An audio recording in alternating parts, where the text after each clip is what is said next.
চোখ রাখুন একেবি টিভির পর্দায়।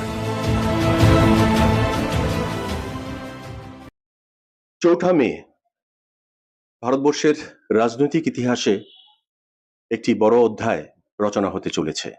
সে প্রত্যাবর্তনের হতে পারে অথবা পরিবর্তনের হতে পারে। এই নিয়ে আমরা একিবি টকে আলোচনা করছি। সেই পর্যায়ক্রমে আলোচনায় রাজ্যের বিশিষ্ট রাজনৈতিক বিশেষজ্ঞরা রয়েছেন, বিশিষ্ট ব্যক্তিত্বগণ রয়েছেন। এই পর্বে আমরা রয়েছি রাজ্যের বিশিষ্ট রাজনৈতিক ব্যক্তিত্ব সুদীপ রায় বর্মন মহাশয়ের বাসভবনে। আমরা ওনার সঙ্গে কথা বলবো। সেই কথায় আমরা জানতে চাইব যে ওনার মতামতটা কি প্রত্যাবর্তন পরিবর্তনের ক্ষেত্রে, পাশাপাশি এই ৫ রাজ্যের যা নির্বাচন গেছে সেখানে তার দল কংগ্রেসের কোন অবস্থানটার কথা উনি বলবেন, আমাদের জানাবেন, এবং এটার কতটা এগিয়েছে, এই সমস্ত বিষয়ে আমরা কথা বলবো আজকে সুদীপ রায় বর্মন মহাশয়ের সাথে। নমস্কার দাদা, আপনাকে একিবি টিভিতে স্বাগত জানাচ্ছি। প্রথমে যেটা জানতে চাইবো যে ওভারঅল যে ৫ রাজ্যের নির্বাচন, এই নির্বাচন বিষয়ে আপনার কাছ থেকে একটু জানতে চাইবো, পাশাপাশি আপনার দল কংগ্রেসের অবস্থান সম্পর্কে জানতে চাইবো। না দেখুন, নির্বাচন তো সবই প্রক্রিয়া, প্রত্যেক ৫ বছর বাদে বাদে হয়। তো এবার বাংলার নির্বাচন বিশেষ করে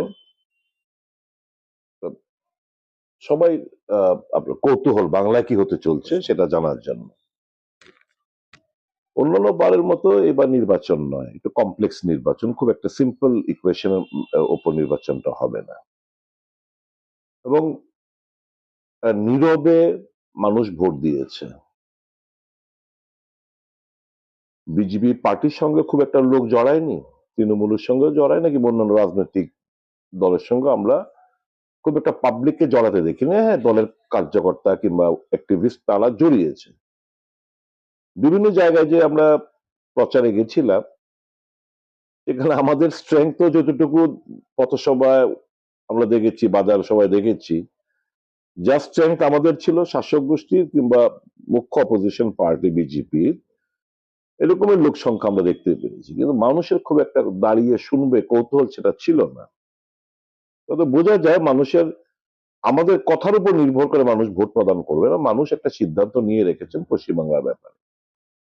এখন অনেকগুলো ইস্যু, এসআইআর এ প্রচুর নাম বাদ গেছে, আবার এসআইআর এ যে মানুষের হয়রানি পরেশানি কিংবা ৫ জনের পরিবারের ৩ জনের নাম আছে, ২ জনের নেই, সেরকম ঘটনা ঘটেছে।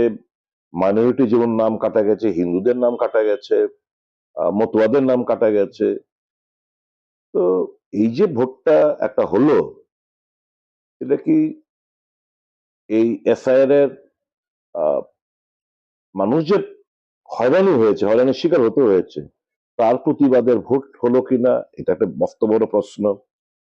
একটা এন্টি ইনকামেন্সি, ১৫ বছরের সরকার, এন্টি ইনকামেন্সি স্বাভাবিকভাবে থাকবে, এটা কতটুকু ভোটে মানে কি পার্সেন্টেজ রিফ্লেকশন হবে, কিংবা কত percentage anti incumbency vote casting হবে, সেটার একটা ফ্যাক্টর। তারপর এসআইআর এর নাম বাদ গেছে, স্বাভাবিকভাবে একটা হিউজ নাম্বার বাদ গেছে। তার কিছু কিছু আসনগুলো তো যে ডিফারেন্সে গতবার তৃণমূল জয়লাভ করেছিল তার থেকে ডাবলের বেশি নাম বাদ গেছে। তো এই সবটা মিলেই খুব একটা সোজা অঙ্ক যদি কেউ হিসাব কষে তাহলে ভুল হবে। তারপরে যেরকম ভাবে আহ একটা যুদ্ধ যুদ্ধ পরিস্থিতি পরিবেশ, হ্যাঁ, ট্যাঙ্ক আর এয়ারফোর্সের এরা নামেনি, বাকি সবটাই নেমেছে। তো এটা মানুষ কিভাবে গ্রহণ করেছে, লাঠিপেটা হয়েছে, মানুষদের অযথা শিশু থেকে শুরু করে মহিলাদের বিশ্বরে গালাগাল প্যারামিলিটারি ফোর্স দ্বারা, এবং এটা এরকম যেমন হয়েছে, আবার পাশাপাশি ভোটও শান্তিপূর্ণ, মানে ভোট মানুষ কেন্দ্রে গিয়ে ভোট দিয়ে এসছে। এই সবটা মিলে খুব একটা সোজা অঙ্ক কষলে ভুল হবে। তবে যদি আমাকে ক্লিয়ার জিজ্ঞেস করুন, হোয়াট ইজ ইউর ওপিনিয়ন, হ্যাঁ, একটা হিউজ এন্টি ইনকামেন্সি ছিল। এই যে নির্বাচন গেল, একটা বিশাল অংশের পুলিং এজেন্টই বিজেপি দিতে পারে। এখন সংগঠন ছাড়া ভোটে রিফ্লেকশন কতখানি কি হয়েছে সেটা ভোট বাক্স ইভিএম খুললে বোঝা যাবে।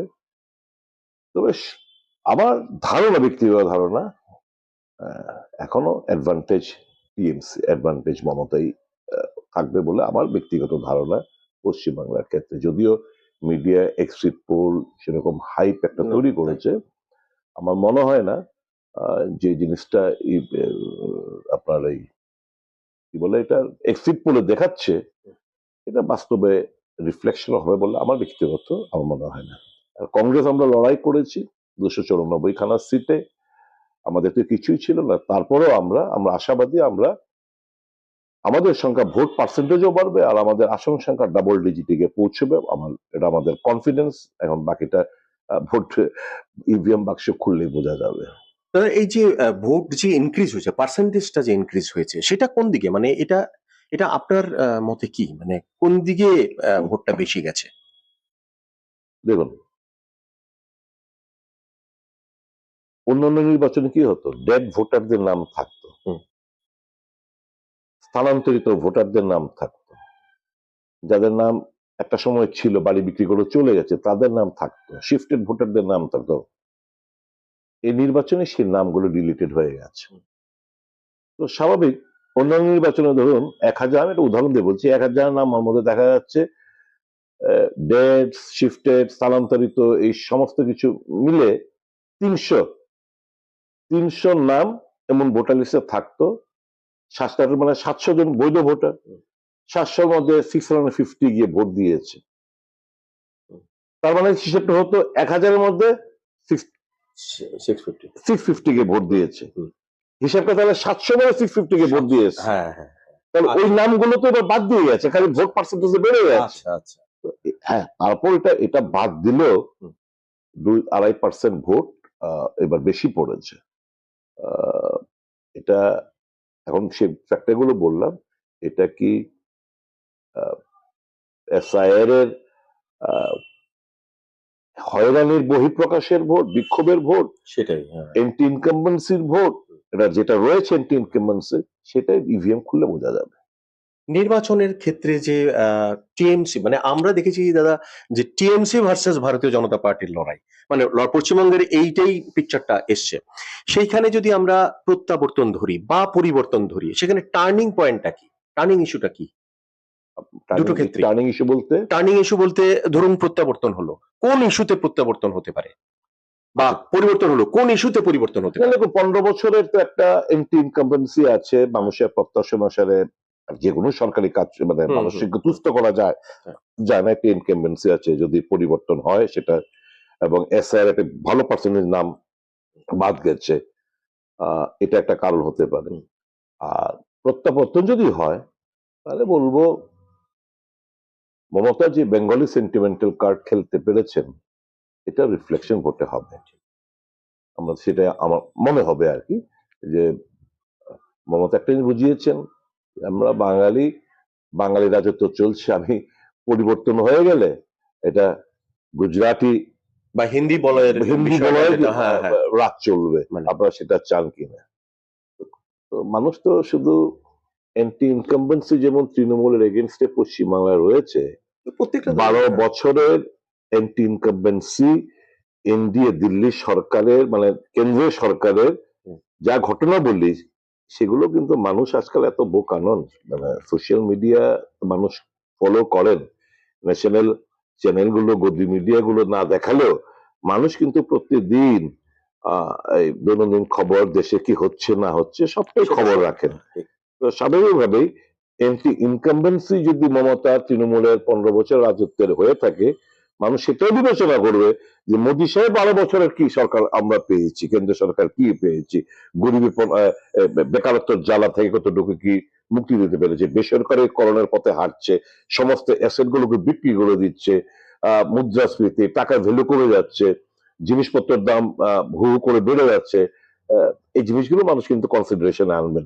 সবটা মিলে হটস্পট সিচুয়েশন। তারপরে আমি বলছি অ্যাডভান্টেজ তৃণমূল।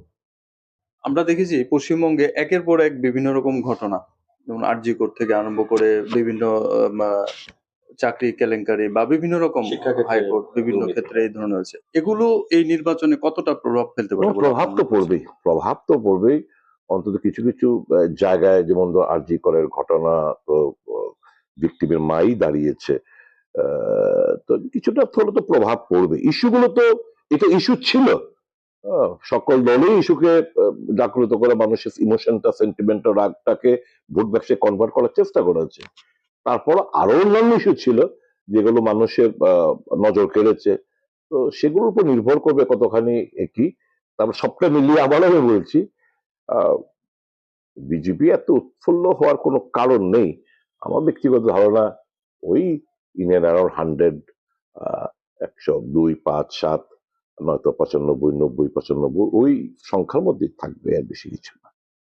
পশ্চিমবঙ্গ থেকে বেরিয়ে আরেকটা কথা বলি, কেরলে এবার দেখা যাচ্ছে, যেটা এক্সিট পোলের বিভিন্ন সমীক্ষায় দেখা যাচ্ছে, কেরলে তো কেরলে এবার কংগ্রেস ভালো ফল করছে, এলডিএফ কে দেখাচ্ছে যে পেছনে ফেলে ওরা এগিয়ে এসছে। সেই ক্ষেত্রে আপনাদের যে সংগঠনের যে ভূমিকাটা কিভাবে দেখছেন? দেখুন, কেরালায় বরাবরই গতবারই একটা রেকর্ড হয়েছে, for the first time repeat হয়েছে সরকার। 10 বছর সিপিএম রাজত্বে ছিল। আদারওয়াইজ এখানে লিটারেট পিপল 5 বছর অন্তর অন্তর সরকার পরিবর্তন আনেন। তো স্বাভাবিকভাবেই গত লাস্ট যে কয়েক মাস আগে পঞ্চায়েত নির্বাচন গেল, সেখানে দেখা গেছে কংগ্রেস মানে সুইপ করেছে বলার চলে। তো এটা অপ্রত্যাশিত না, প্রত্যাশিত অনুসারে আমাদের রেজাল্ট হতে চলছে, এবং এক্সিট পোল যা দেখিয়েছে তার থেকে আরো বেটার হবে বলে আমাদের দৃঢ় বিশ্বাস। তো কেরালা কংগ্রেস জিতবে। আপনার এই তামিলনাড়ুকে যেটা দেখিয়েছে যে একটা হাং অ্যাসেম্বলি কিংবা টিভি কে দারুণ 1 নম্বর পজিশনে চলে এসছে, আবার চাণক্যর যে লেটেস্ট যে এক্সিট পোলটা সেটা আবার থেকে 60-62 বেশি না। হাওয়ার এই 2-3 বছর আগের একটা পার্টি এই এতটা স্পার্ট হয়েছে, এতটা জাম্প করতে পেরেছে, এটা তো বিশাল বড়। এবং আপনারা তামিলনাড়ুতে জানেন একটা তাদের এমজিআর, জয়ললিতা, এখন এই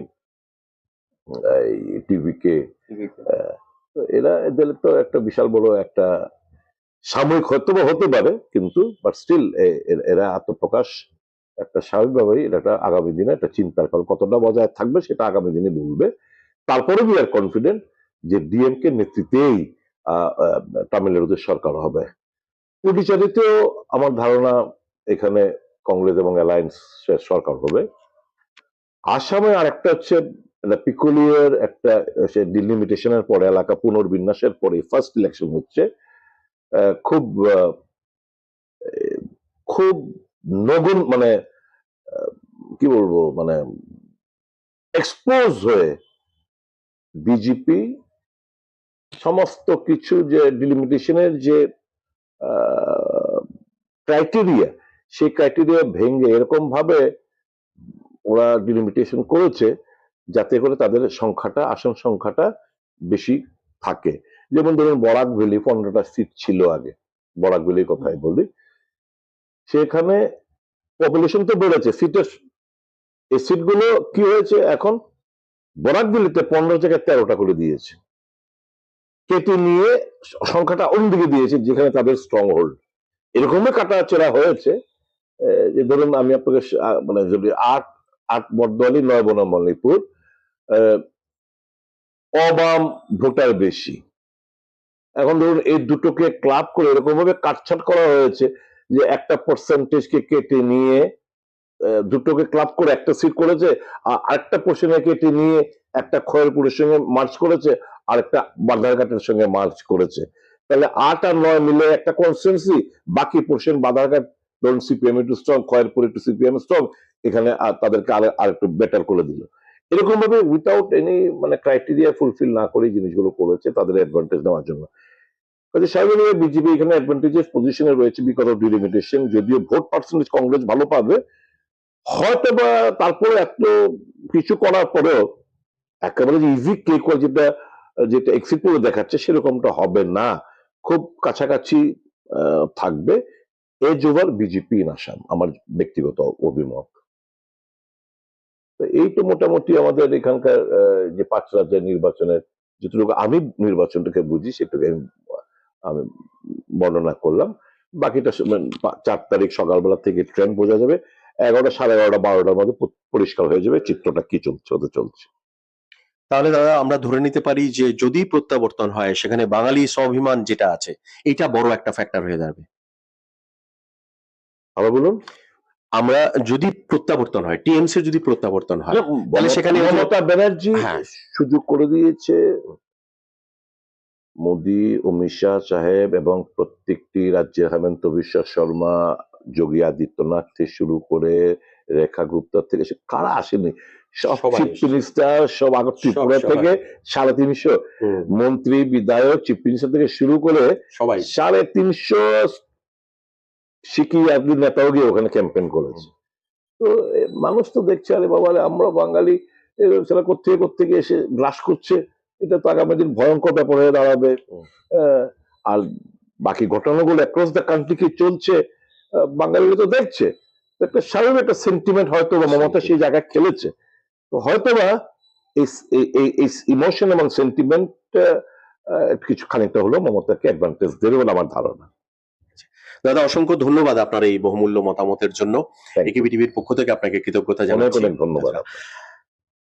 আমরা পর্যালোচনায় রয়েছি। 4 মে তার ফলাফল বা তার ফলাফলই দেখা যাবে যে প্রত্যাবর্তন না পরিবর্তন, বা এই রাজনৈতিক ইতিহাসে কারা এখানে মসনদ দখল করতে চলেছে। আমরা এতক্ষণ ছিলাম রাজ্যের বিশিষ্ট রাজনৈতিক বিশেষজ্ঞ, রাজনৈতিক ব্যক্তিত্ব সুদীপ রায় বর্মন মহাশয়ের সঙ্গে কথা বলছিলাম। আমরা আরো কয়েকটি এরকম পর্যালোচনায় আমরা থাকবো আগামী দিনে। 2রা মে এবং 3রা মে আপনারা চোখ রাখবেন একেবি টিভির পর্দায়। সবকটি পর্যালোচনা আপনারা দেখতে পাবেন। পাশাপাশি আমাদের ইউটিউব চ্যানেল এবং ফেসবুক পেজেও এই অনুষ্ঠানগুলি আপনারা দেখতে পারবেন। চোখ রাখবেন একেবি টিভির পর্দায়। চোখ রাখুন একেবি টিভির পর্দায়।